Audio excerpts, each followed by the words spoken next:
What's going on, guys? It's your girl Rosii here with Iconix Radio, and today, here's what's going to happen, guys. My girl Celeste is in the building. Celeste Marie Wilson. Now, today we're joined by my artist, my good friend, my amazing sister in music, Celeste Marie Wilson, who is rooted in deep down in the South, y'all, in Texas. Now, storytelling is what she does. Not only does she tell stories, but she make them become reality by your ears. A 2026 Woman Songwriters Hall of Fame ambassador and winner of the newest, there was a new award that you got recently, the Texas Songwriting Competition as well. You were a second runner-up for that? Oh yeah, that was, oh my gosh, it was in 2024, 2025, I can't remember. Yeah, because they reposted about you for the Women's Songwriters Hall. So, listen, I mean, I just went straight into questions, but let me finish your introduction. And so, but with her debut album, Southern American Princess, set for release in August 2026, please help me talk to my good sister, my girl, my friend, Miss Celeste Marie Wilson, guys. Hey, girl, hey. Hey. Let me put this on down because I don't need no questions. When me and Celeste get together, y'all, it's just straight talk. Mm-hmm. And that's how humble you are. That's how transparent you are. That's how real you are. And especially when it comes to your life, your journey, and the music industry, and your passion for people. Because she's a people person.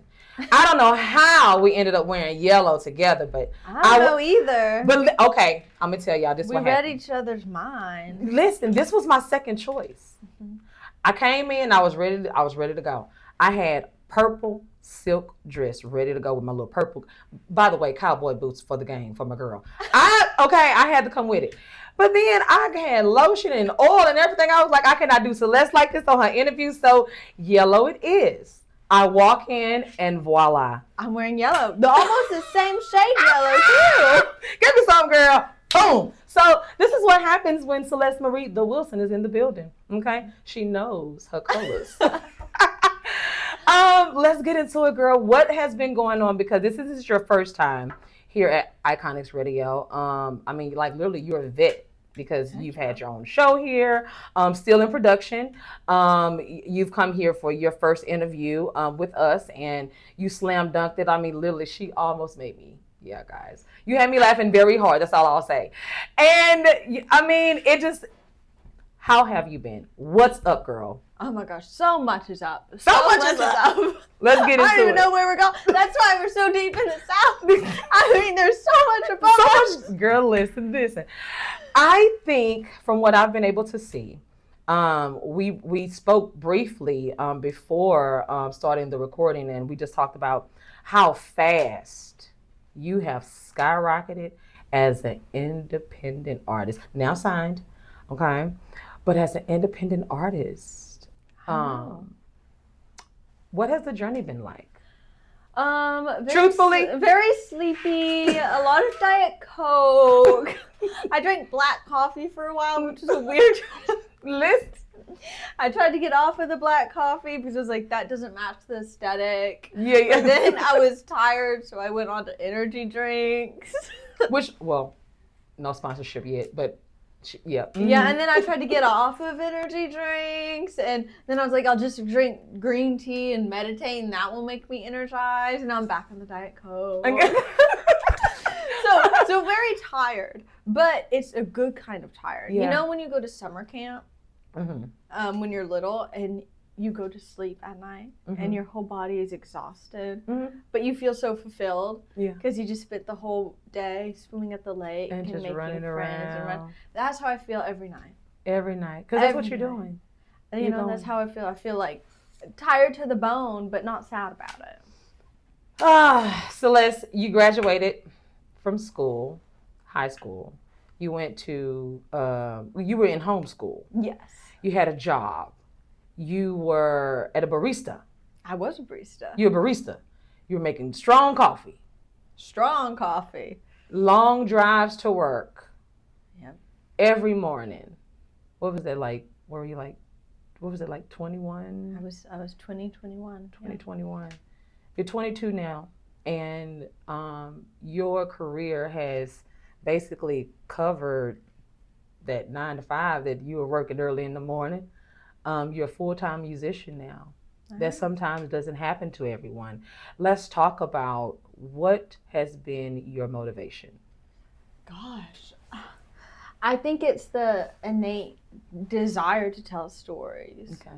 You know, I've always, even when I was little, and my parents would read me books, picture books. Yeah. I'd want to act it out and be the characters, or you know, when I was bicycling, I'd want to sing a song about what I was doing and how it was making me feel. But it's just the ability to take something that doesn't exist.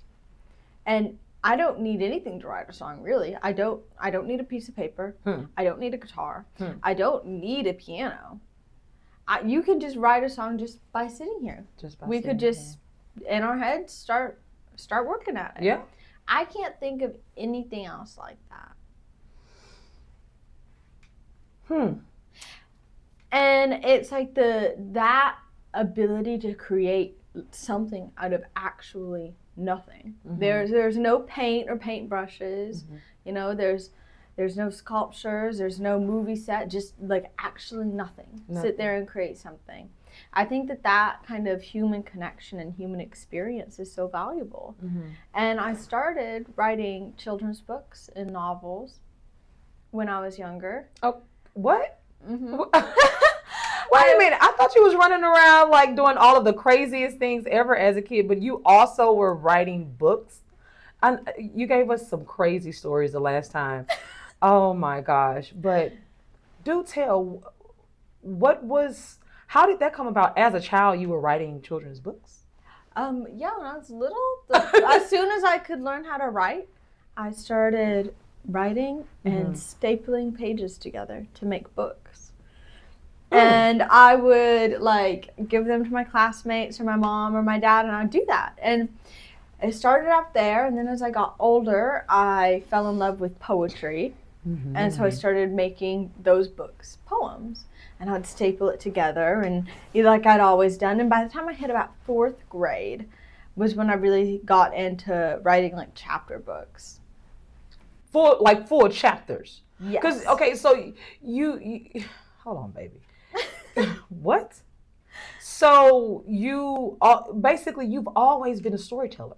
Yeah, I mean, I've always told stories. I got my first poem published at 18 in a national poetry competition with the Library of Congress. And so then I was like, well, I guess I'm going to go to college to be a writer. Right. And I got to college, and I was so excited. And then I realized if I did everything they wanted, I'd take one creative writing class. Okay. And I was not living with that. I was like, what's going on? So I went to New York because I was invited to New York for this big writers seminar. And I talked with a couple of the major publishers, had a deal that was going through. Still never written a song up to this point. I'm 18, about to be 19. And then I get my first contract, everything signed, and the writers go on strike.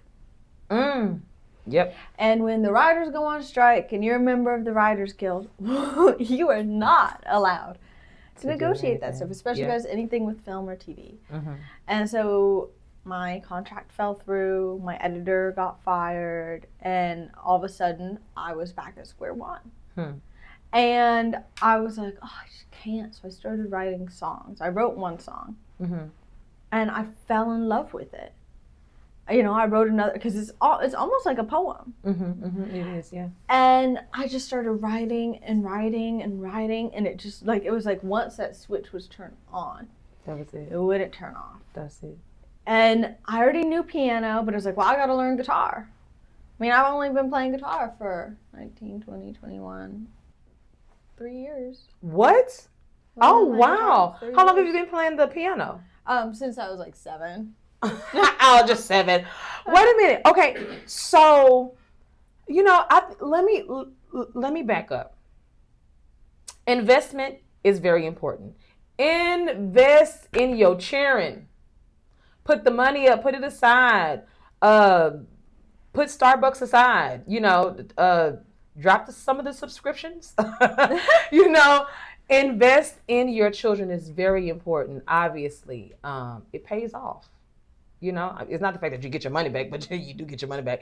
But you see them live out their dreams, and you see them, and oh my God, you talking about, man, you can just see everything that your parents have poured into you.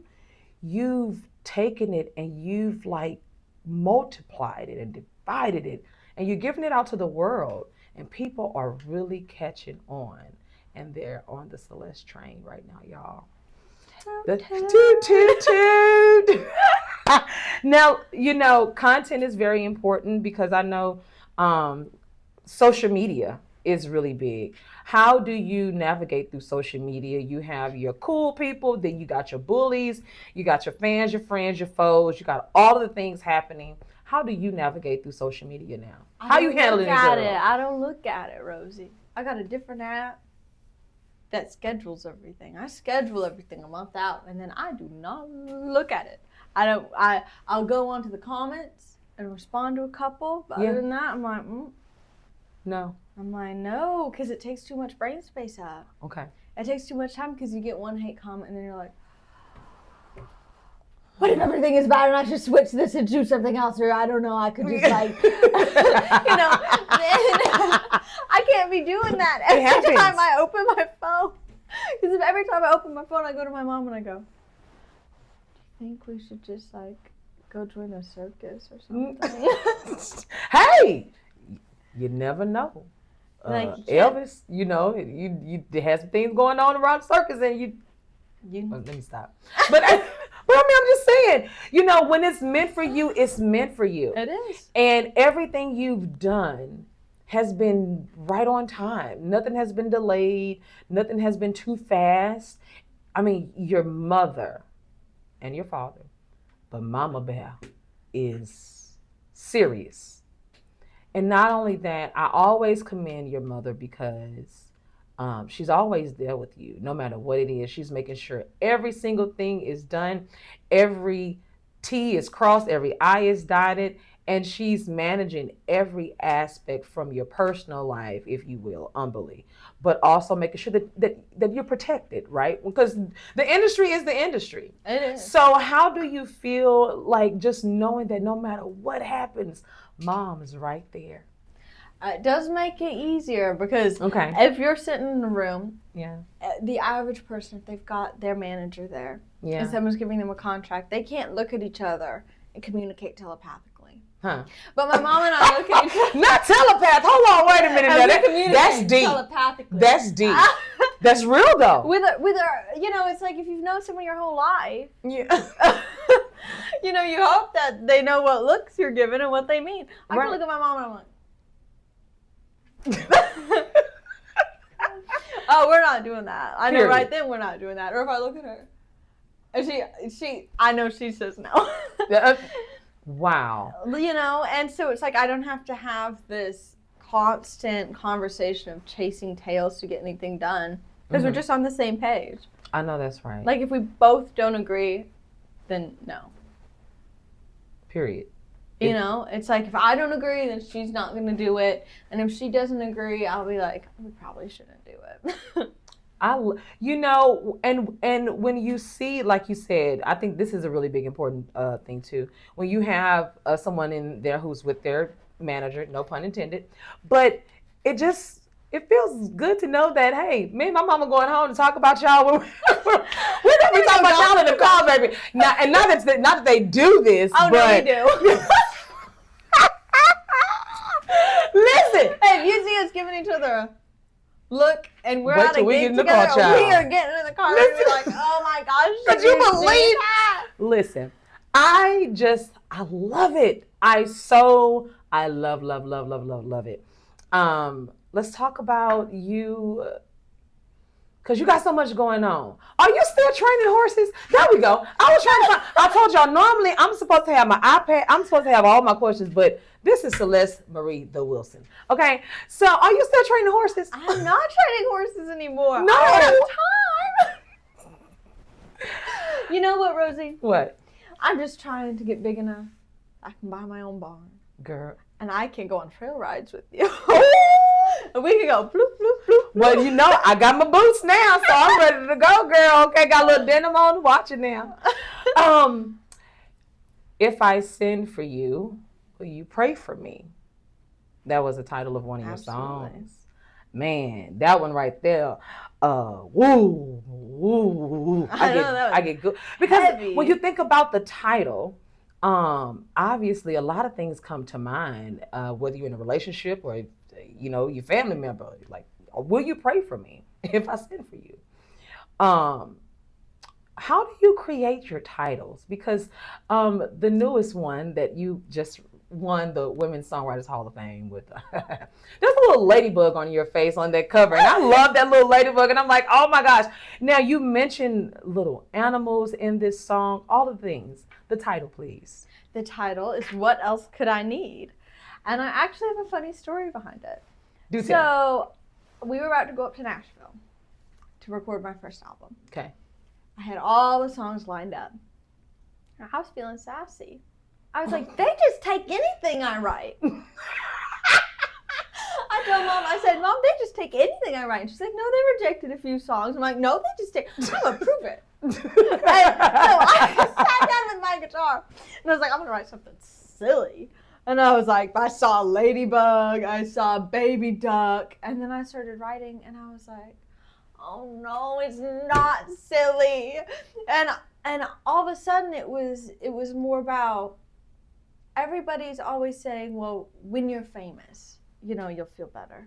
Or if you have this new pair of shoes, your legs will look beautiful. Yeah. Or if you get this concealer, you know, you'll look like a model. Mm-hmm. And I was like, I'm just so tired of that stuff. Come on. You know, because all it is capitalizing on people's insecurities. That's right. And I was like, I have everything I need right here. I've experienced so much just because I got to breathe. You know, the chances of just being born and getting to breathe is a miracle. And then I got to see a ladybug. I've got to see a baby duck. Come on, girl. I've got to be in company with good people. And when you start adding all these little things that we take for granted, all of a sudden, it actually is a big deal that you've seen these small animals and get to experience these things, or you get to even have a voice and all these things. And that's so important to me. Yeah. And I'm like, no, it's not when I'm famous. That's it's right now. It's right now that I'm happy. Come on, you know, it's like, and it even comes down to how people are always pushing you. They're like, you gotta get out of Texas. You gotta get out of Houston. Yeah. Oh, it's always a thing. You gotta get to Nashville. Stay in Nashville. You gotta get to California. And the song starts with, out where the river meets the sea, you'll find me in the swamplands beneath an old pine tree.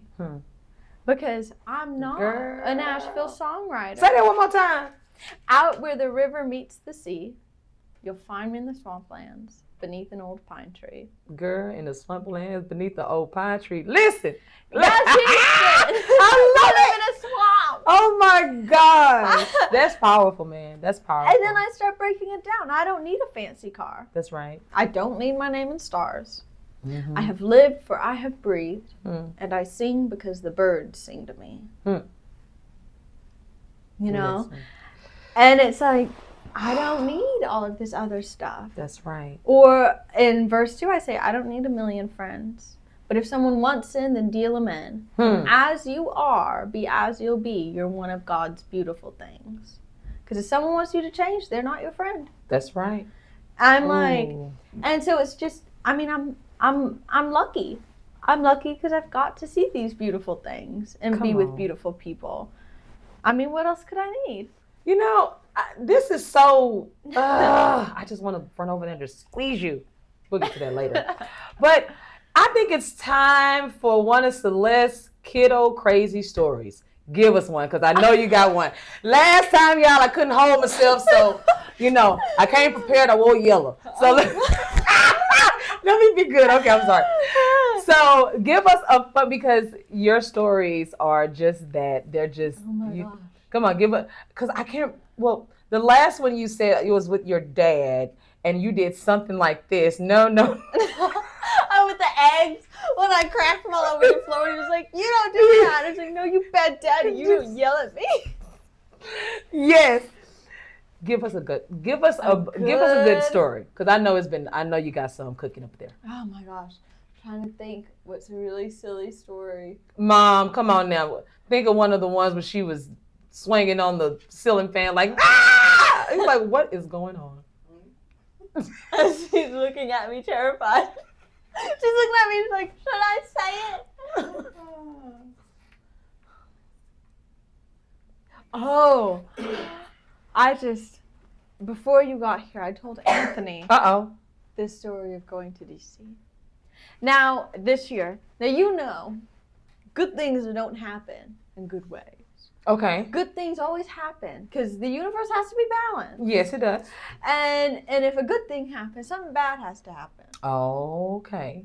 And I don't know why that's how it is, but it is. Okay. Or at least it is for me. It might be different for other people, but I've got that Wilson luck going on. and we get to DC. Yeah. We get off our plane. And my sister is going, and we're like, uh-oh, Lisette, are you feeling okay? I'm feeling fine. I'm just going to walk it off. Walk it off. So she gets an Uber. We are Ubered to the wrong hotel. Okay. And starts going, okay. And we're like, oh, are you sure you're okay? Yeah, I'm just going to walk it off. We get another Uber. It does not pick us up. So we have to call another Uber. And they come and pick us up and take us to the right hotel. Okay. We get to the hotel. We walk in. We're sweating because it is hot in DC. I thought it would be like chilly, breezy for some reason. Because it's so hot down here. I was like, well, up there it's going to be like the wind's going to be in my hair. Yeah. And it's going to be like so comfortable. It was not. It was humid and gross. And so we get there. We're all sweaty, all gross. And we go up to check in. Oh, no.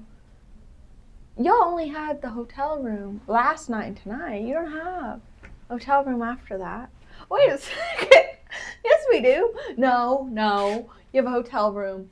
Last night you had the hotel room, and this night you'll have it, but we don't know about tomorrow night. Oh, okay. And then Lisette's in the back of the room. Getting progressively worse.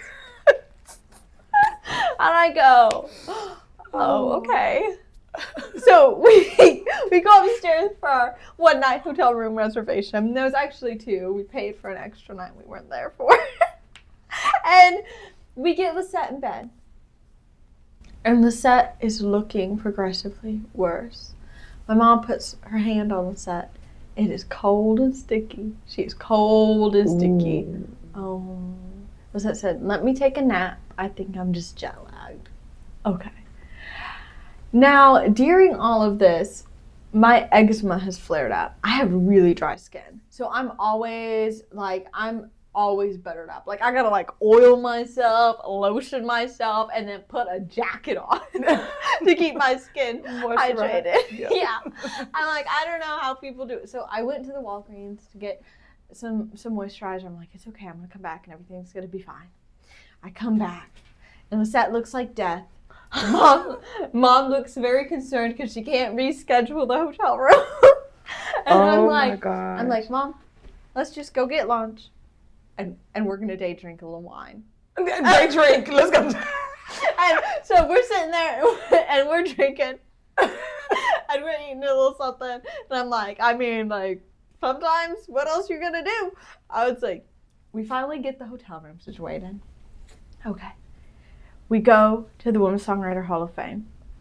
Lisette's there, and she's like, I feel fine right now. And we're like, okay. So she comes, and then throughout the night, I can see her going, and I can see the sick slowly getting her, and I'm like, uh-oh. So she's sitting in the back corner because she doesn't want anyone to get sick. And so then, of course, I became the ambassador for the Women's Songwriter Hall of Fame. Whoop, whoop. We go back home. We go back to the hotel, go to sleep and everything. We wake up the next morning, and Lisette is sick. Oh. So she could not go to the ceremony. She just felt terrible. We didn't want to get other people sick. She was so sick. Yeah. And she had this beautiful red ball gown that would have looked gorgeous there. Oh. But it just, so she's at the new hotel room for that day, which also took about 4 hours to get into the different hotel rooms. So all of our bags were checked, and Lisette was sitting in the lobby like this. Oh. Trying to breathe. And we go to a gluten-free bakery, get some gluten-free treats, come home. Remember the gluten-free bakery. It is important. Okay. Uh-oh. And oh, Lord. And we go to the ceremony. Everything's fine. I have a flight the next morning. Right. And we have to be leaving the hotel at 4 a.m. Okay. But it's all good because I got gluten-free donuts. And the night before, we didn't have time to eat dinner. So we just drank some hotel red wine. Okay. And that was our dinner, was hotel red wine. Like the type that screws off the top. That like you take off, that was dinner. That's right. That's right. I hear you, Because I baby. didn't want to eat the donuts for tomorrow. Right. You know, those were for tomorrow. Wake up in the morning. Mom eats like a bite of a donut and then she puts it down. Mm-hmm. Lisette won't even touch them. She lifts one up and puts it down. Oh. I eat the first one. I'm like, that wasn't very good. Uh-oh. I grab my second one. Yes. Being like, well, you know, twice is how you know. Yeah, that's how you know. I eat the second one. Like, I'm still hungry. Those aren't good, but I'm still hungry. And I go for the third one. No. Okay. So I eat 3. They're donut holes, so they're not very big. Okay. I eat there 3 you go. donut holes. And they're heavy. like heavier than any bread, any gluten-free bread I've ever eaten before. They're heavy. Yes. And I'm also not entirely sure how gluten-free they were. So I've eaten 3 of them, and the only thing sitting in my stomach is red wine and 3 donut holes doing this. And I'm sitting there in the hotel lobby, and I haven't even gotten into the Uber. Mm-mm. And I'm thinking, should not have eaten those 3 donuts. So I do what anyone would do. I find the water, and I'm drinking as much water as I can. Right. Flush it out. Flush it out. Because like these donut holes are making me sweat a little. Like it is not good. We can't find an Uber because it's 4 a.m. So we get a taxi, and we all get in a taxi, and we're sitting there and we're driving. Lisette's like like dying, and then about 30 minutes into our drive, I realize I've made a grave mistake. No. And I start pressing to roll the window down because I'm gonna throw up. And for some reason, the taxi driver was not having it. He was rolling the window back up. And I'm doing this. Oh! And then finally, my mom turns around. Like, it's like a solid minute of this, of me trying to roll it down. And my mom turns around and she goes, "Oh, honey, do not throw up in the taxi." And like, oh, and he still doesn't start rolling it down until the vomit noise starts. I go, ugh. It's too late. So I'm like, I don't want to throw up in his car. So I put my hand over my mouth, being like, I don't want it to happen. But instead, you know, it's got to go somewhere. So then it's all over. Oh, no. And I've got a handful of it. And finally he rolls it down. I'm like throwing it out the window. No. And I'm like, oh, God. And I wasn't sure what to do. I was so sorry. And he let me ride to the rest of the airport with the window down. So we finally get to the airport. Oh my God. We're so sorry. Mom tips me up to clean everything. She's like, I'm so sorry. But I have to change. Because I just rode 20 minutes just in red wine and donut holes. And the worst part is it was red. Like, oh my God, Celeste, no. And I'm like, Mom, what do I do? She opens the suitcase. She takes out my pajama pants. Yeah. My pajama shirt, and she goes, go change. Go change, baby, please. So I grabbed them and I run because I feel stinky. And I change in the Baltimore airport bathroom. And I'm like, my dress is so gross. I should wash it in the sink. So listen. And I get it in there and I'm trying to get it clean and squeeze it out and I wash my hands. And I'm like, well, where do I put it? My backpack. So I stuff it in my backpack. And I'm like, okay. And I zip it up and I walk out. And Mom's like, you got changed? I'm like, I got changed. She's like, perfect. I'm like, I'm so cold though. And she said, that's okay. So she went in and got me a Baltimore sweatshirt. Oh my God. So I was in my stripy pajamas and a giant Baltimore sweatshirt.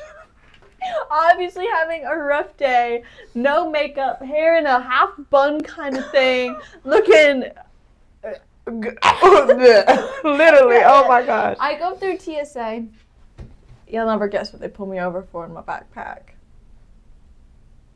My wet dress. Are you serious? So they're like, oh, there's something wet in your backpack. I'm like, that's my vomit dress. Oh my God. I washed it in the bathroom, and they went, never mind, and gave it to me. I noticed. They didn't even open it. I asked, I said, do you want to open the backpack? And they said, no. No. So I take my yucky backpack and my guitar, and we're running, because we're about to miss our flight. And we get there, and I'm like, the flight hasn't taken off yet. And I'm like, I'm here. For 3 seats for Wilson. They're like, actually, they had I think they'd already upgraded people to our seats, so our seats were gone. And I'm standing there and I'm like, well, this is how the day is sometimes. And they said, don't worry, we can rebook you in 8 hours. The backpack. All I can think about is the backpack. Oh, don't worry, me too. And so we're exhausted because I slept 3 hours the night before, maybe. You know, I have stuff in my backpack. I've got pajamas on, and now I'm going to spend the next 8 hours in the airport. I had to close my mouth because I'm like, what? Oh. And I was like, what do I even do? There was I tried to kind of shower myself in the sink with some soap. I was like, trying paper towels. I was like, oh my God. What do you do? And then I drank a lot of smart water and I slept on the airport floor. Oh, Celeste. Ooh, child, baby. Baby, I'm tired for you. I'm glad you guys had a safe flight back to Texas, though, because, oh my God. And when I got on the airplane, Rosie. Yes. I had my guitar as my carry-on, right? Yes, you did. Well, not my backpack, but that was going on. Yeah. And they said, actually, you can't take your guitar on the airplane. And I said, yes, we can. I took it on the way here. No. We will not let you fly unless you put it in the under the plane. Yeah. My guitar? They got into this spat with me, and then eventually the guy was like, "It's just a guitar." Oh. And I was like, "Oh!" I just put the whole thing on it to put it in there. And so the whole time I'm riding there, I look putrid. I am trying to find an ounce of warmth in my Baltimore sweater, and I am between these 2 men. And Rosie, I want to ask you this. Okay. If you saw a girl in pajamas who smelled like vomit and had her hair gross, would you hit on her in the airplane? No. Well, I got hit on. My mom had to turn around and she was looking at me and this guy was trying to chat me up, and I'm like, sir, listen. I got a vomit dress. My guitar is under the plane. My sister, we just still don't know if she's walking it off. Listen, we don't know what's going on. Girl. Yeah. Oh, my gosh. But you know what? Man, that's a good story, man. That's a good story. I ain't gonna hold you. Wow. Yeah. Talk about the life of the 2026 ambassador of the Women's Songwriters Hall of Fame. Yeah, I sound like a hot mess. In 48 hours. Girl. Okay, so let's talk about this new album that's coming. Absolutely. First album? Yeah. First album First ever album. released. First album. Are you ready? Mm-mm. No? Oh, girl, you prepared. You beyond prepared. The title of the album is So You. It's Southern American Princess. Because I was like, you know, for people who are from Texas, they know what I'm talking about. Okay. The girls you see, like you, with the big hair, and the beautiful dresses, and you know, you got your makeup done and your nails done, and that's a Southern American princess.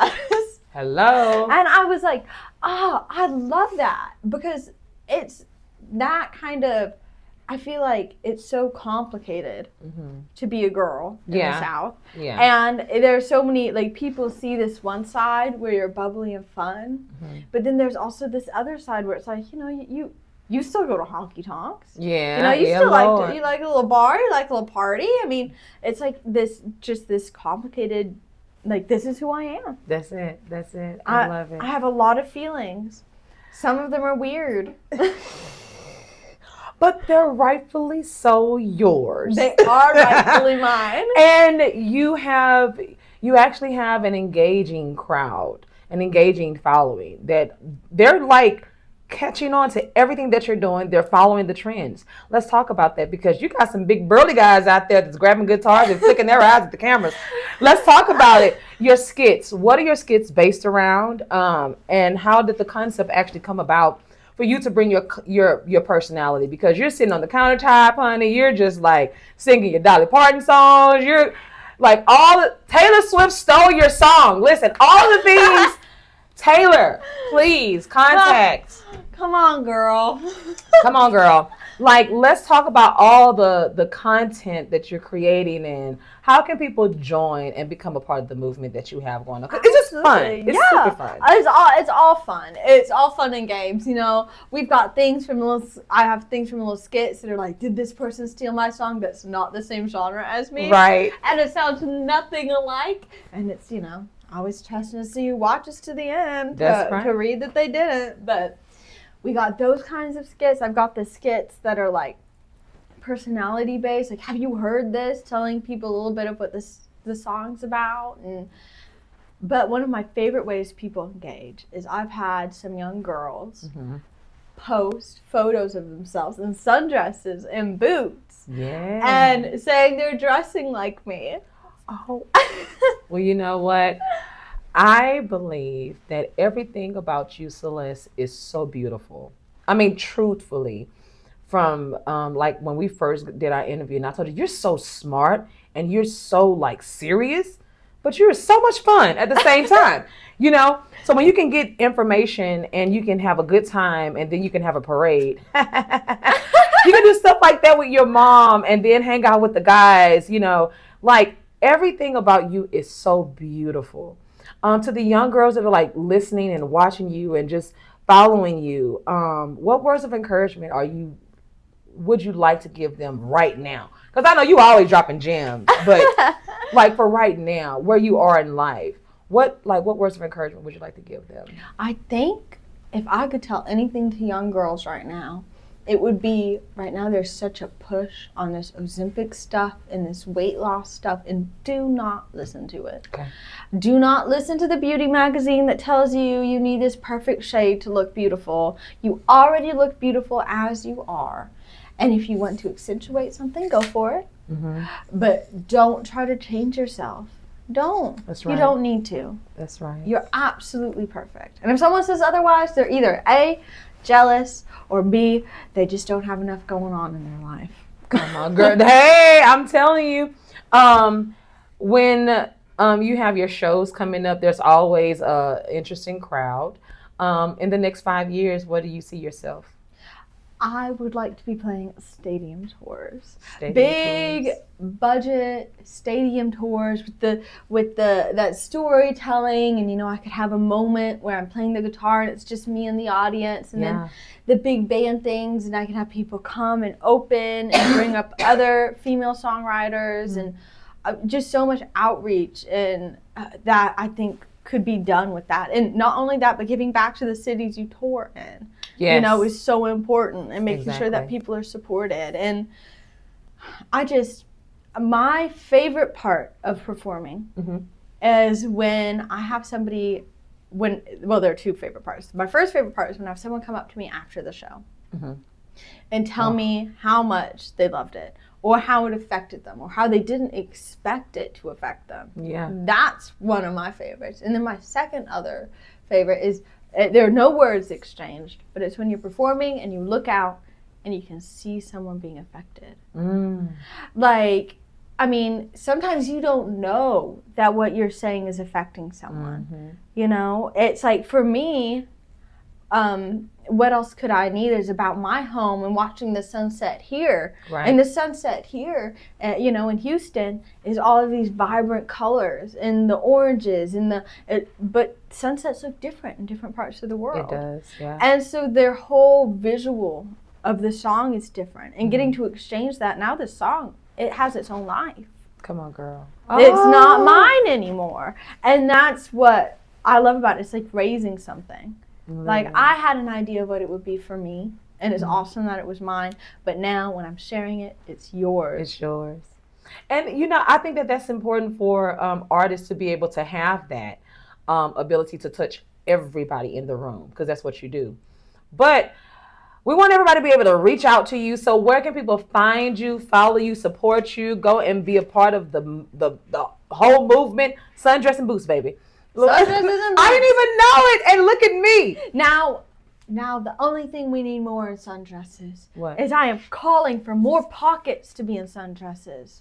We got to have more pockets. I'm just saying. I'm telling you, because I was looking for it, and I was like, okay, I'm looking for mine. Enough. Where am I supposed to keep it? Where am I supposed to keep my lipstick?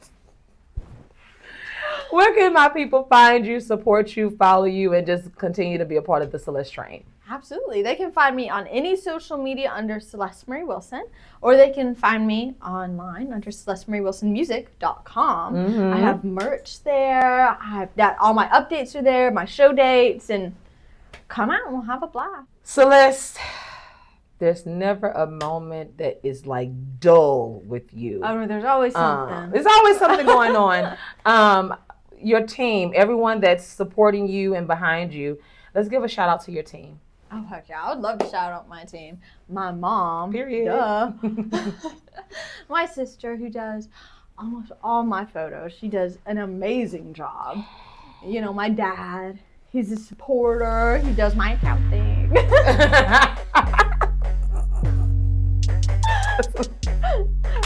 Okay. And then, of course, my producer, Jim Riley, who's